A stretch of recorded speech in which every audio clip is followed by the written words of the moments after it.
Nous avons trois techniques à notre disposition pour calculer les intégrales. La première qu'on a déjà vue, c'est de trouver une primitive de la fonction à intégrer. À ce moment-là, calculer une intégrale, c'est assez facile. Malheureusement, ce n'est pas toujours évident de trouver une primitive. Et à ce moment-là, on a deux nouvelles techniques à notre disposition. On va avoir l'intégration par partie, on y reviendra ultérieurement, et aussi le changement de variable qu'on va expliquer ici. Donc le changement de variable. On a une intégrale compliquée à calculer, qui est l'intégrale de a à b de f de u de x fois u' de x dx. Donc ici, c'est une intégrale qui dépend d'une fonction de la variable x, une forme un petit peu compliquée. On va remplacer ce calcul de cette intégrale par une intégrale qui est normalement plus simple à calculer. Cette intégrale, c'est quoi? C'est une intégrale qui dépend non pas de la variable x, mais d'une nouvelle variable, d'où le nom changement de variable. Donc ici, de la variable u. Et donc, on intègre par rapport à cette variable. Donc, c'est ici du, l'élément différentiel. Et il faut aussi changer les bornes. On ne va pas de a à b. Ça, c'était la variable x qui allait de a à b. Mais la variable u, elle va de u de a à u de b. Donc, voici la formule du changement de variable. Donc on va maintenant faire des commentaires et ensuite on va surtout voir dans la pratique comment l'appliquer. Je fais plusieurs remarques sur cette formule du changement de variable. Alors tout d'abord, rassurez-vous, cette formule théorique n'est pas vraiment à connaître. Ce que vous devez savoir faire, c'est dans la pratique appliquer un changement de variable et au bout de quelques dizaines d'exemples, ça ira tout seul. Donc déjà, ce sera souvent à vous d'identifier la fonction u de x qui sert de changement de variable. D'accord? Donc il faudra un petit peu de bon sens pour déterminer cette fonction u de x si on ne vous la donne pas. Ensuite, une fois que vous avez identifié cette fonction u de x, il faudra calculer u' de x et ça vous donnera le nouvel élément différentiel. Donc le nouvel élément différentiel, c'est du qui par définition est u' de x dx. D'accord? Il ne faudra aussi pas oublier de changer les bornes, d'accord? Pour la première intégrale, c'est la variable x qui varie de a à b. Et pour la seconde variable, il faudra calculer les nouvelles bornes. La nouvelle variable u varie de u de a à u de b. Alors, on n'a pas de garantie, mais normalement, le but d'un changement de variable, c'est on a une intégrale compliquée à gauche et on la remplace par une intégrale qui est plus simple à calculer. D'accord? Mais ça ne vous donne pas immédiatement le résultat. Vous avez ici une intégrale plus simple à calculer et donc normalement, par une primitive, vous devez pouvoir calculer l'intégrale de droite. Commençons par un exemple simple. On veut calculer l'intégrale de 0 à pi sur 6 de cosinus 3x dx et on va utiliser pour ça le changement de variable. Donc qu'est-ce que ça va être le changement de variable? On va poser ici u de x qui est égal à 3x. Et donc la variable u, ça va être notre nouvelle variable. Donc on aura besoin de connaître la dérivée de u. Et donc ici u' de x, c'est tout simplement 3.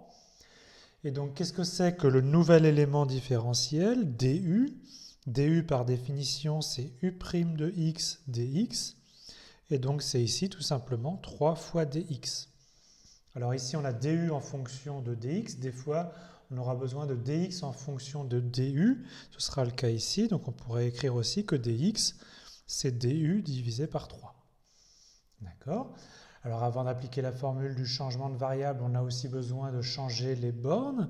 D'accord? Donc les bornes, c'est x égale 0 jusqu'à x égale à pi sur 6. Mais nous, on veut les bornes en u. Donc u, il va de quoi? Quand x vaut 0, u de x, c'est donc u de 0, c'est 3 fois 0. Donc ça va de u est égal à 0 jusqu'à u égale à donc u de x égale pi sur 6, donc u de pi sur 6. Et u de pi sur 6, c'est donc 3 fois pi sur 6, c'est donc pi sur 2. Donc maintenant, je peux appliquer la formule du changement de variable. Donc on a notre intégrale de départ, l'intégrale de 0 à pi sur 6 de cosinus 3x dx. Et donc pour bien montrer que ici c'était la variable x, je mets pour x variant de 0 à pi sur 6. Et donc à chaque fois que j'ai 3x, je le remplace tout simplement par u. Donc cosinus 3x, je le remplace par cosinus u. D'accord? Et maintenant dx, je dois le remplacer par un élément différentiel en du. Donc on a vu que dx, c'est du sur 3. Donc ici, vous avez une intégrale ici avec une fonction qui dépend uniquement de la variable x. Vous n'avez pas de terme u, de variable u. Et ici, au contraire, vous avez une fonction qui dépend uniquement d'une variable u et il ne doit plus y avoir de x. Il faut vraiment remplacer tous les x, soit par u, soit par des du. D'accord? Il ne faut pas oublier de changer les bornes. Donc ici, c'était x qui variait de 0 à pi sur 6, mais nous, u varie de u est égal à 0 jusqu'à u est égal à pi sur 2. Donc attention, ce n'est pas les mêmes bornes. Et maintenant, on a une intégrale qui est plus facile à calculer. D'accord? C'est l'intégrale de cosinus u du. Alors vous pourriez l'appeler cosinus x dx, mais ce ne serait plus tout à fait la même variable x que tout à l'heure. Donc ici, je peux sortir le facteur 1 tiers devant. Et pour calculer l'intégrale de cosinus u, on connaît une primitive de cosinus u, c'est sinus u. Et donc il va falloir évaluer sinus u entre donc u égale à 0 et u égale à pi sur 2. Et donc c'est-à-dire que mon intégrale, c'est tout simplement 1 tiers de sinus pi sur 2 moins sinus 0. Et donc une fois que j'ai évalué, il n'y a plus de u, il n'y a plus de x, donc le nom des variables n'a pas vraiment d'importance dans mon changement de variable. Donc sinus pi sur 2, ça fait 1, sinus de 0, ça fait 0, et donc ça fait tout simplement 1 tiers. Donc on reprend un petit peu tout, on a une intégrale un petit peu compliquée, bon elle n'est peut-être pas ici très compliquée, d'accord, mais on la remplace quand même par une intégrale plus simple du type cosinus u, d'accord, du, qu'on sait calculer tout simplement en trouvant une primitive. Pour ça, qu'est-ce qu'on a fait?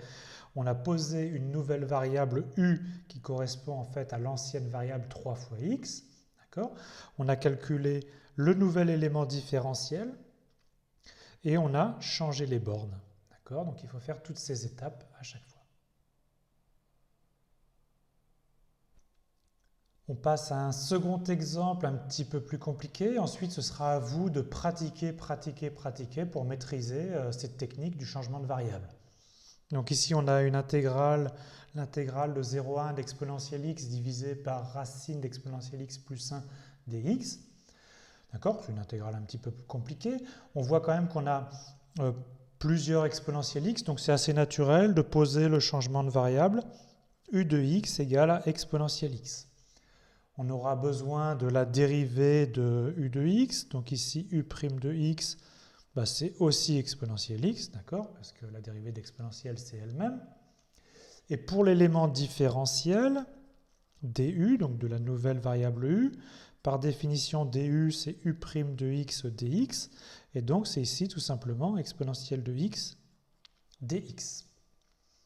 On n'oublie pas qu'on aura besoin de changer les bornes, d'accord? Donc pour les bornes, on a x qui varie de 0 jusqu'à x est égal à 1. On veut remplacer ces bornes par les nouvelles bornes, d'accord?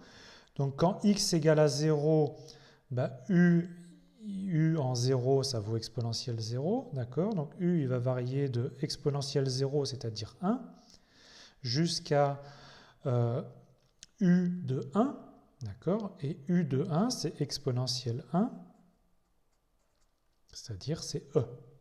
D'accord? Donc les nouvelles bornes, ce sera pour u qui varie de 1 jusqu'à e. On peut maintenant appliquer notre formule du changement de variable. Donc on a au départ l'intégrale de la variable x, donc de x égale 0 jusqu'à x égale 1, de exponentielle x sur racine d'exponentielle x plus 1 dx. Et maintenant, on va écrire une nouvelle intégrale en la variable u. Donc tous les exponentiels x, on va les changer en u. Mais attention, il y a aussi l'élément différentiel. Donc il ne faut pas trop se précipiter pour changer tous les exponentiels x en du. Parce que l'élément différentiel du, on a vu que c'est exponentielle x dx et il va bien falloir le retrouver quelque part. Et donc en fait ici, Avant de changer la variable u, on reconnaît ici exponentielle x dx au numérateur. D'accord? Et donc, ça correspond exactement à du. D'accord? Donc, je n'ai pas vraiment changé ce exponentielle x en un u, d'accord? Parce que je veux garder un nouvel élément différentiel du. Et maintenant, par contre, l'autre exponentielle x, je vais effectivement le remplacer par la variable u. Et donc, ça me donne au dénominateur racine carrée de u plus 1. On n'oublie pas les bornes, hein. U varie de 1 à e. Donc, vous voyez que notre intégrale un petit peu compliquée, on l'a remplacée par une intégrale qui est quand même plus simple, d'accord? Et effectivement, elle est plus simple à calculer parce qu'on connaît une primitive de 1 sur racine de u plus 1. D'accord? Alors, une primitive de 1 sur racine de u plus 1, c'est tout simplement 2 racines carrées de u plus 1. Alors, si vous n'en êtes pas convaincu, vous dérivez cette expression et vous devez retrouver 1 sur racine de u plus 1. Et maintenant, ce crochet, il faut l'évaluer entre u égale à 1 et u égale à e. D'accord? Et donc, on a maintenant terminé le calcul de l'intégrale. Donc, je peux mettre le 2 en facteur. Et donc, en u égale e, ça nous donne racine de e plus 1. D'accord? Et en u égale 1, ça nous donne racine de 2. Donc, voici comment on peut calculer cette intégrale par un changement de variable.